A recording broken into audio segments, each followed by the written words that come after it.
I was sitting by the pool yesterday morning after my reading and my copywriting, and I checked my email, which I always do just before 12 noon.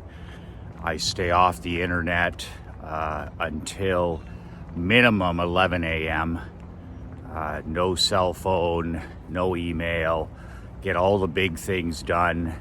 The first 3 hours, and I push it to 4 to sometimes 5 hours, belong to me. I started with 1 hour. I owned the first hour of the day. The first hour of the day belonged to me. And then I got it to 2 hours eventually through the years, then 3 hours. And now the first 4 to 5 hours of the day belong to me, to the big things. My road work, my Operation Money Suck copywriting, marketing and promotion, and of course my sharpening the axe reading time. And then when I'm done all those things and it's time then to conquer the chaos of the afternoon, I usually check just before I sit down for lunch.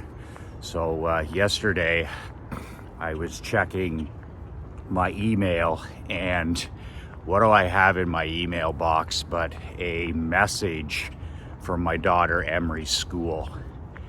And it was, believe it or not, it was a message, an email to parents like Krista and I, asking, it was a general email, asking if the parents could be and drop their kids off at school on time.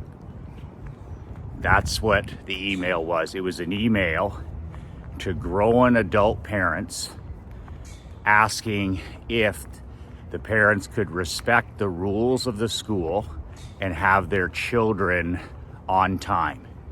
And the time is 8:15 to 8:30. I replied, I sent the email to Krista, and I think I said, shame, shame, shame. Think about that for a second. I've talked about it many times.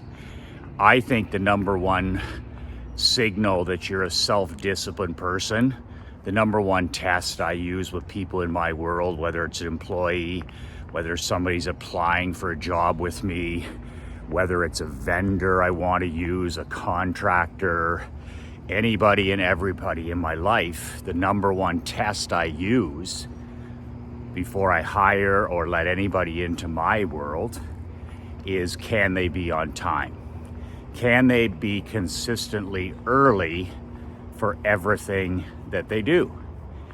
And the reason I believe this is it's one of my governing principles.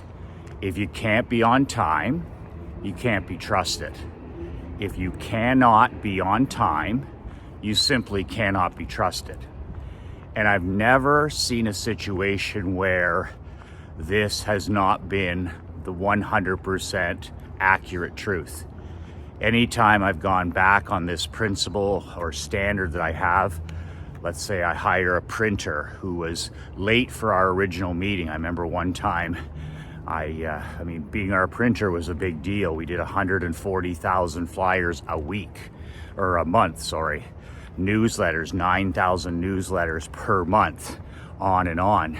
And I remember having a meeting with a printer, and I liked the guy, and he laid out all the stuff and very impressive, right? And very impressive. The pricing was competitive.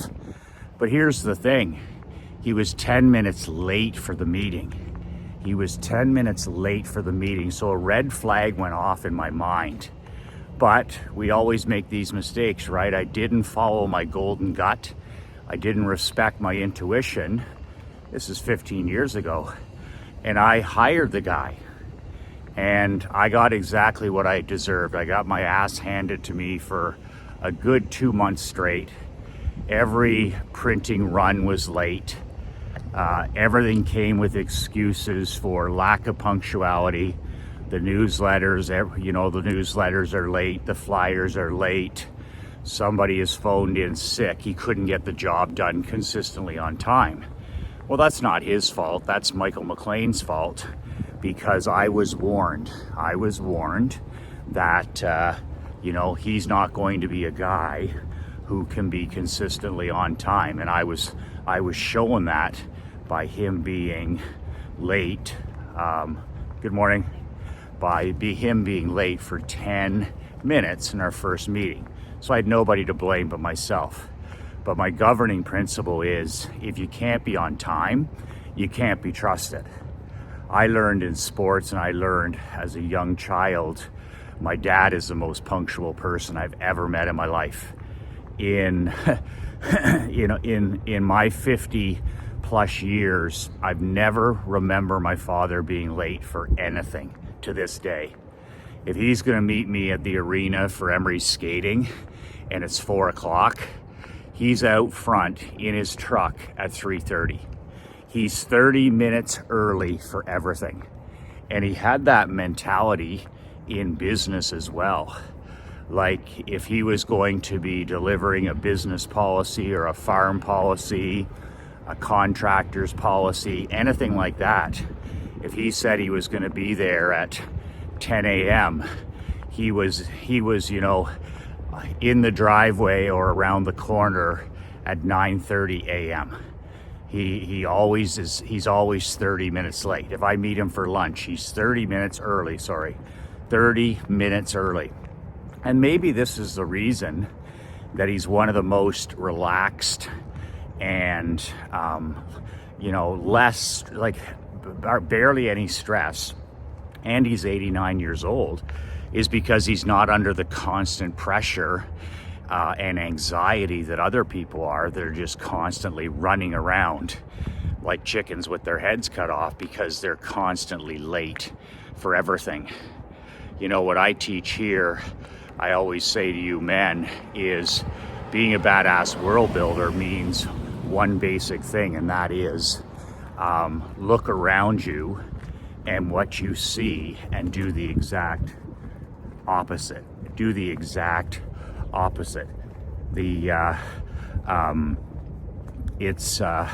It's the Nightingale quote, where if you're never certain what to do, look around at what the mediocre majority is doing and just do the exact opposite. You'll never make another mistake. Good morning. You'll never make another mistake in your life. So that's what I've used for time management. I read a stat in an article a few days ago, and he said, and it was the average North American is 20 minutes late now for most appointments, meetings. Think about that for a second. I believe it's worse than that since the China virus. I don't think people can get their pants on or brush their teeth or dress like a human being and get to something, but they're at least 20 minutes late. And I know people that are in the appointment business.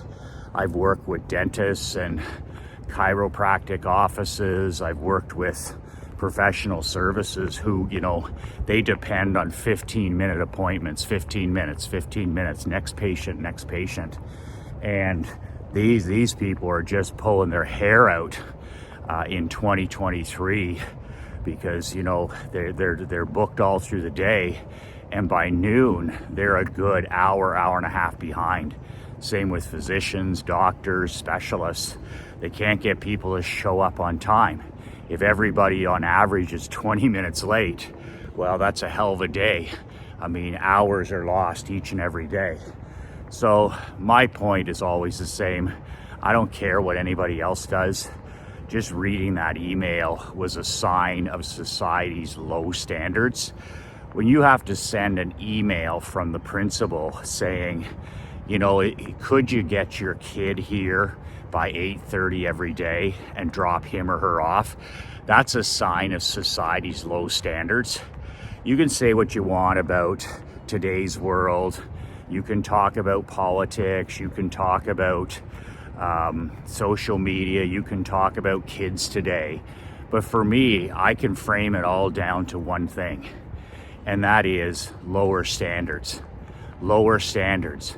Canada, the United States, our schools, our hospitals, our work ethic, fathers, families, fitness, nutrition, employees, it all comes down to me, one thing: lower standards.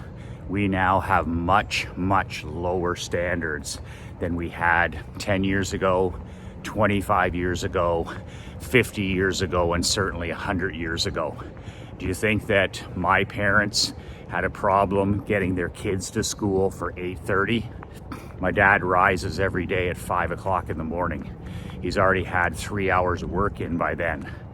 And it's a reflection on society as a whole that we can't be trusted, and we can't, because we can't be on time, because this is a private school, by the way. So it's not like they're depending on busing or anything like that.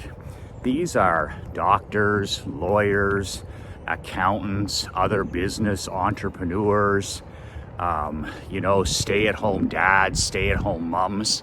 They can't get their kid to school for 8:30. And you can just imagine how it all sets up, right?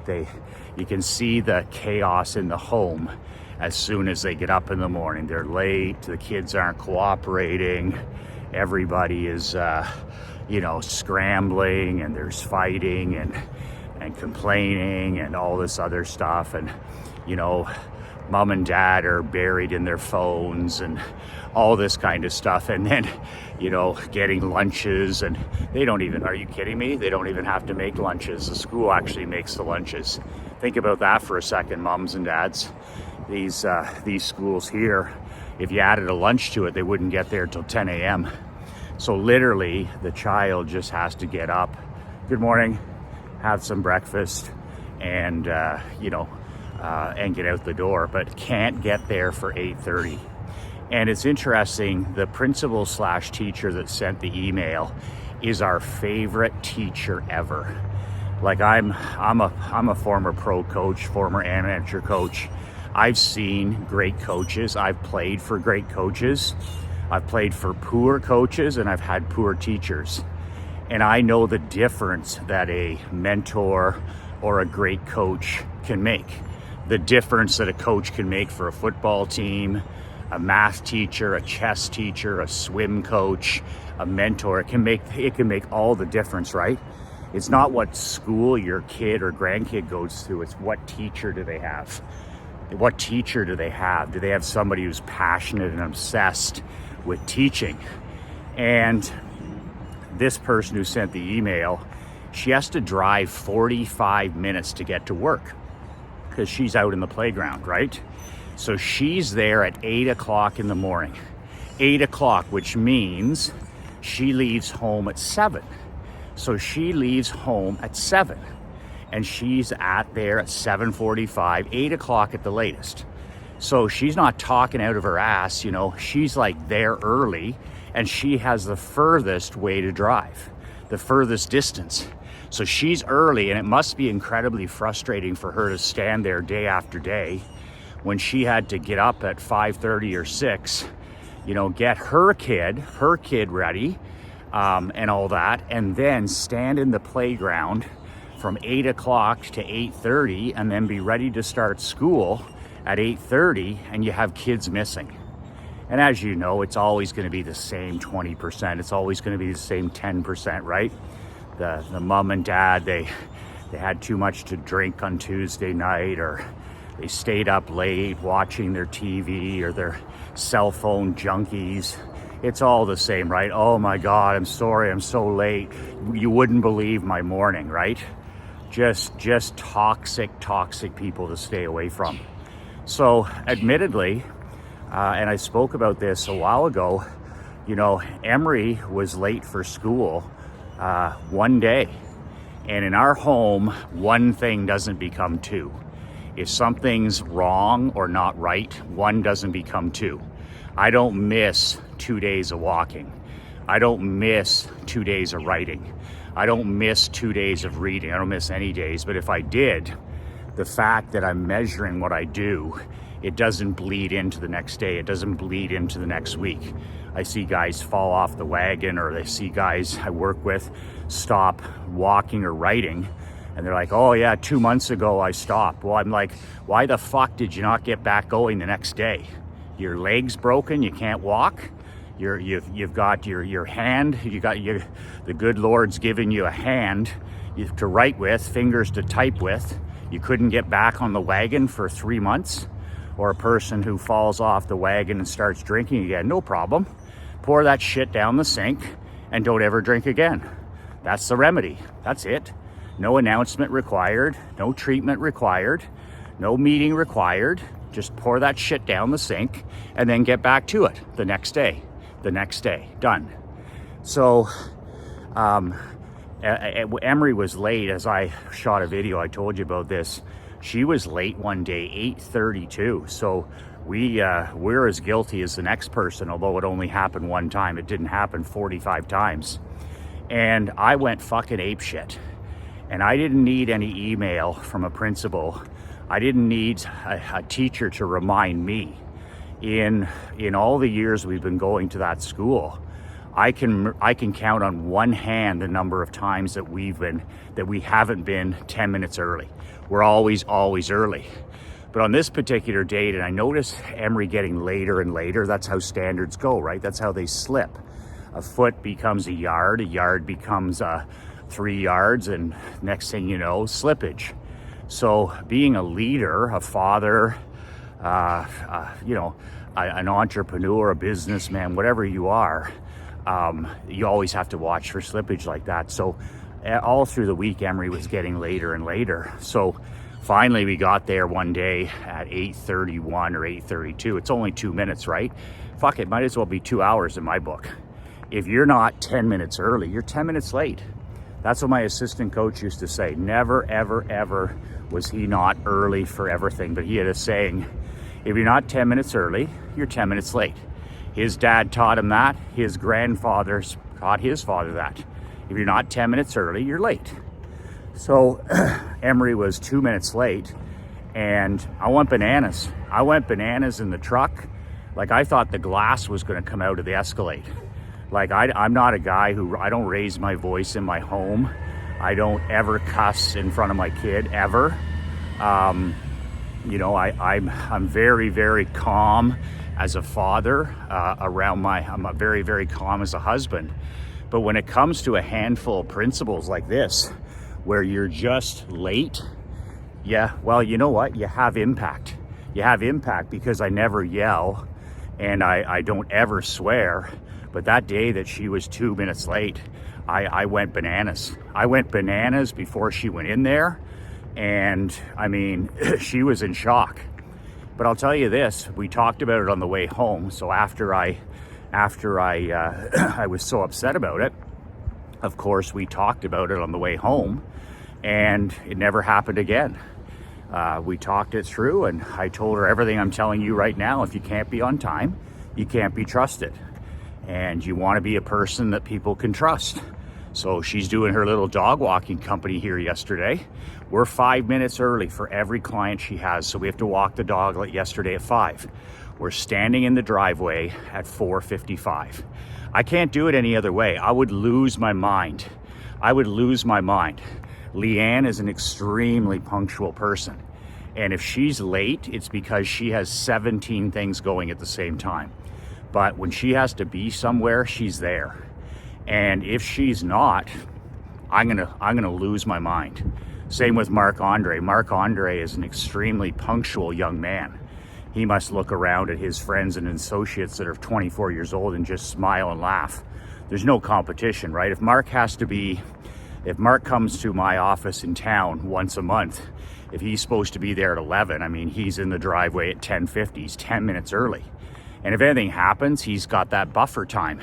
But it just shows me that he cares. It shows me that Leanne cares.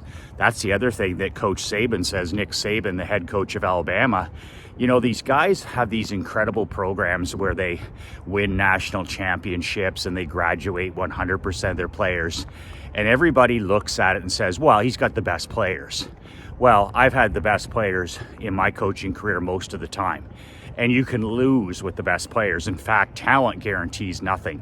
You have to have great talent, but if you don't have the discipline like being punctual, those are the things that the great Sabans, those are the ones, the Bobby Bowdens and the Jimmy Johnsons and the You think of all the great sports coach, the Mike Krzyzewskis and the John Woodens, and you think of all the great coaches, and what do their players talk about? They talk about how the fundamentals were absolutely critical. That's what they talk about. You were never late for a Mike Ditka meeting. You were never late for a Scotty Bowman meeting. And if you did, there was consequences. So in my daughter's case, there was consequences and it didn't happen again. And I told Emery that day, I said, you know what, if this ever happens again, you're gonna walk to school. And I wasn't joking, because I need to be somewhere too. I need to grab my coffee after I drop my kid off. I need to be working copywriting. I need to Operation Money Suck to pay for all this stuff. So I laid it on the line for her. I said, and I said to her one other thing that I'll say to you. Not only does being on time show that you're trustworthy, but secondly, like Coach Saban says, it shows that you care. It shows that you care. If you can't be on time, it shows that whatever was keeping you late is more important than where you need to be. And I'll use the example. He had one of his players come in a couple years ago into a meeting. I think it was for, good morning.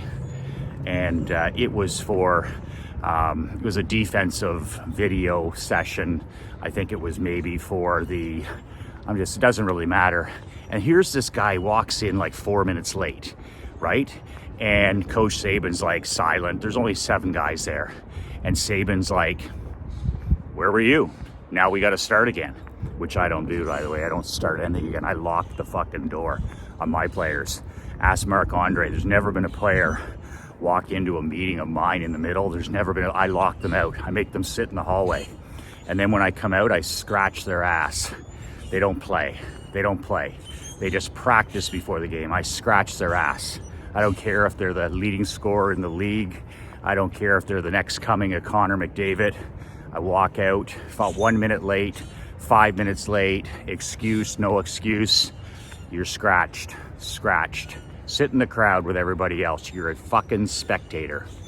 So this guy's like, I couldn't get my earrings out. Here's a kid, he's gonna play in the NFL. All he has to do is put it together here for 4 years, graduate, play for the greatest coach in college football history. All he has to do is be a good, coachable student and player. And he's late for the meeting. And then Saban talked about that after. He's like, you know what that shows me? That shows me that his earrings are more important than his video session. That shows me that his fashion is more important than his football. And without naming the player, of course it proved that. That's a guy that can't be on time for other things as well. He can't be on time for history class. Can't be on time for, mathematics. Can't be on time for social events. So it's just a lowering of the standards. So I thought I'd share that email story with you. I just looked at that. The way I look at these things too is, to me, this is all good news. Like, you look around at everybody failing and flailing in your world. Everywhere. They can't be on time. When they show up, they can't focus. They're suffering from digital dementia. They're spaced out, they're checked out, they're medicated, they're sedated. I mean, not only are they late, but they're not there mentally. But here's the great news, the way I always look at it. I have a 10-year-old daughter, and when I see an email from a school, begging parents to bring their kids and be on time, I'm just sitting there going, there is zero competition. Zero competition in 2023. When my kid's ready to launch in another, 5-10 years, then can you imagine how there'll be even less competition? The standards are going to shrink. The standards are going to get lower. They're not going to get higher. And good morning. And what are you going to get in 5 or 10 years? If you have grandkids or you have teenagers now or adult children, you need to be the most bullish father and grandfather on the planet. I'm like so excited. I'm like, Emery, I talked to her about it. I said, look at this email. I said, the tomato can parents can't get their kid to school on time, and she knows that. I'm like, there's no excuse for not winning. There's zero excuse for not doing well in North America. And I always tell Emery, and this is a good one I learned through Dan Leonis, through the Einstein Blueprint, is I'm like, look around. Okay, your competition, these people are not your peers in your class. They're not your peers, okay? They're not your peers. They just go to school to be to school, okay? It's 5 or 6 hours. Mom and dad shoved them in the school. It's a private school. Mommy and daddy think, well, that's better than public school. Maybe it is, maybe it isn't. But here's the thing. That's not their peers. I mean, when I see homeschooled kids now that Dan works with, when I see homeschooled kids that are, you know, they're blowing the SATs away at age 7 and 8, 9, 10 years old, when I see, you know, Emery's math at a grade 8, she's at a grade 8 math level after struggling in math and working with Dan for last summer for 2 months. She's now at a grade 8 math level. She's in grade 5 and she was struggling. Oh, she's struggling in math. I'm like, okay, let's bring in the wizard.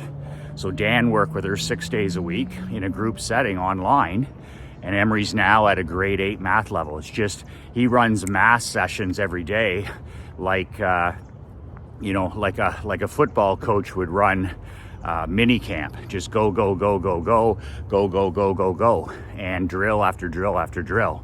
So I'm so optimistic that as fathers, as grandfathers, that there's no competition. There's just no competition. If you can instill, and good morning, if you can instill work ethic in your child, if you can instill principles and high standards in your kids and your grandkids, the world is their oyster. They're going to be the CEO of their own world. They can build anything they want. They can do whatever they want. As long as they're willing to put in the time, they can do business all over the world. They can create anything they want. They can find a way to make money doing what they love. Like, this is why I'm so bullish on 2023, is there's no competition. You know, 25 years ago, 50 years ago, there's lots of competition. I say to my daughter all the time, I say, you see these kids, they're not your peers. These kids are not your competition. These kids are suffering. They were on screens when they're at home 18 hours a day. They can't focus. They can't add 2 + 2. They don't know where Washington D.C. is on a map. They don't know who the president is. They don't know any history. They couldn't pick out the Great Lakes in a lineup. They know nothing. They know fucking nothing.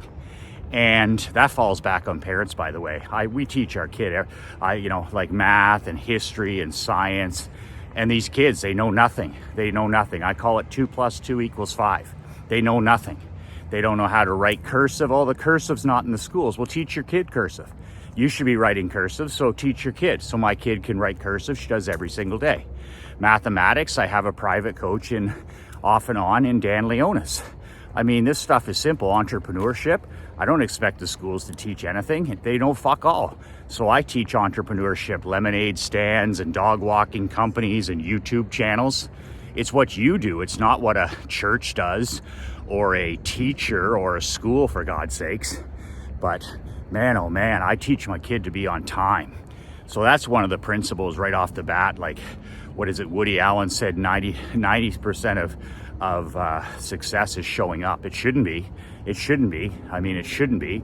But nowadays, like, if you just show up on time, you stick out like a sore thumb. Just coming up to the club here, my wife and I took ballroom dancing lessons. Yes, yours relentless ballroom dancing. You have to do things, men, for your queen. It's not my cup of whiskey, but Krista really enjoys that. So, you know, a leader, like, that's my job. My job is, and it's good for me. It's good footwork. It gets me out of my comfort zone. I meet new people. There's more to life than sitting by the pool and just reading. So it's good for me. So we show up for this first session of ballroom dance. It's only an hour a week. Only 1 hour a week at this gorgeous facility on a Wednesday. This is about 3 weeks ago when we got here. Well, holy fuck. We stood there for 20 minutes after. There's the 20 minutes, right? And we just stood there and we're with the teacher. And we're like, where is everybody? Where is there? This is an affluent, gated neighborhood, retirees. And here we stand, 5 after, then 10 after, then a quarter after. Then the guy does something that Youre's Relentless would never do. We'll give them 5 more minutes and then we'll start. Like, how disrespectful for the people that are there on time. You know, like if I have if I have my masterminds, they all start at 10:59 a.m. Well, why 10:59? Because I fucking well said so. That's why. And because I want the guys to be thinking like my athletes. Like with the Blue Wings, we would have a video meeting at 6:47 p.m. Why? Because I want them to be thinking. I want them to be on their toes. I want them to be constantly wondering, what the hell is that guy up to? That's what I want. I never want them comfortable and sitting back. I want them on edge at all times. Makes a better athlete, makes a better employee. So we sit there, and this dunce of a teacher, a nice guy and all that stuff, but I mean, oh, well, it's 20 after, let's start. So he starts, and then about 2 more minutes later, Goofy walks in, right? And another Goofy, and then another Goofy, and lo and behold, here's all the Goofies. And they're all on their phones, right? It's a dead giveaway. Frazzled, distracted, addicts, right? On their phone. Oh my God, they can't just come in. It's like, oh my God. And I'm just sitting there going, I would have had that door bolted locked. Are you kidding me? You never walked into a McLean Insurance meeting. You never ever came into a Blue Wings meeting after, you know, we started at 10:59. Like if you're gonna come in, I'm gonna kick you the fuck out. I don't want the distraction, so I don't even let them in. But he should have locked that door at 7 p.m. and that's it. That would have been his crew. But instead, he lets all these punch-drunk tomato cans in, and by the time we wrestle with them, it's 7:30. We're halfway through, and he's starting again. So then he has to go longer. It wastes my time. It wastes Krista's time. It wastes everybody else's time. And I say, when you bolt doors, when you lock people out, and when you, like in my case with my players, when you cut or suspend or scratch athletes, it shows respect for the people that are on time. Like Marc-Andre would drive, you know, an hour and a half, 2 hours to get to every practice and game. He's on time. So why would I wait for somebody that's late? Why would I disrespect somebody who's punctual for somebody who's not? So I reward the people that show me they can be trusted. I reward the employee or the athlete or the member or the whatever who shows me that it matters, that they care. It shows me that care. So that's what to keep in mind here. I wanted to share that school story with you. There's no competition, you know, and get rid of the excuses like there's any competition. If your kid isn't doing well, or your grandkid isn't doing well, or you're not doing well, take a look in the mirror. Take a look in the mirror. It doesn't take much. It doesn't take much to excel in today's world. There's no standards. If you have standards, look out. Standards for how you drive, standards for everything. The clothes you wear, your vehicle, your home, what you produce, standards for your fitness, your health, just goes on and on. So that's it for today. Show up on time and show you care. Show up on time and show that you can be trusted. That's it. If you'd like some more help with what I talk about here, buy my book at nobullbook.com. That's nobullbook.com. If you want more information, sign up for my monthly newsletter, the Michael McLean World Building Letter. We just shipped it out today. It's 24 pages. It's got Emery's flyer in there. It's got all kinds of stuff. Everything I've done the last 30 days, I put in that ugly, mangy dog. It's a physical letter, paper and ink, and I ship it to you. You can sign up at badassletter.com. That's badassletter.com. And finally, if you want to step up into the big leagues with one-on-one coaching in a mastermind, in a coaching group, go to badassworldbuilder.com and apply for a seat at my mastermind. It's 12 months. You can join anytime, and your 12 months start whenever you join. And it's open now for another day, so you can apply today. Badassworldbuilder.com. It's an online mastermind. We meet every second Wednesday. It's a total investment. Getting around people that are more successful than you are, getting around the brotherhood, getting around other like-minded fathers, husbands, CEOs, entrepreneurs, coaches, all that kind of stuff. Badassworldbuilder.com. That's it. It's so easy now. It's so easy. Be on time, be 20 minutes early, kick ass and take names. That's my model this year for my kid and for myself. Kick ass and take names. As of today, remember I talked about the calendar? I'm 24-0, 24-0, 24-0. Just like a college program, 24-0, kicking ass. I'm gonna get to 30-0. I'm gonna get to 45-0. I'm gonna get to 120-0. I'm gonna get to 200-0, and God willing, I'm gonna get to 365-0 every day, walking, reading, and writing. And just one step at a time, one video at a time. So kick ass and take names. Leave these fuckers in the dust. It is so simple nowadays. Just do a little bit more. Be on time, show you care, show you can be trusted. 2 words that changed my life, 2 words that'll change your life. Be relentless.